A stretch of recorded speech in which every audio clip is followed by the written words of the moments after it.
ആരും കാണല്ലോ. ഇതെന്ത് സംഭവം? എന്നാലും ഇത് ആര് തന്നിണ്ടാവുക? ഇന്ന് വാലൻസിനല്ലേ? അയ്യോ, അമ്മ കണ്ട തീർന്നു തേങ്ങ. എന്താ?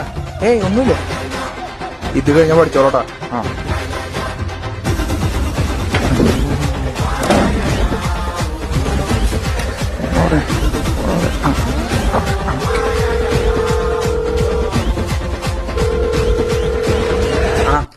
ഗിഫ്റ്റ് എനിക്ക് കിട്ടി. സംഭവം ഞാൻ മറന്നുപോയി. പക്ഷെ എന്നാലും നീ മറന്നില്ലല്ലോ. എനിക്ക് ഗിഫ്റ്റ് ഒക്കെ തന്നില്ലേ?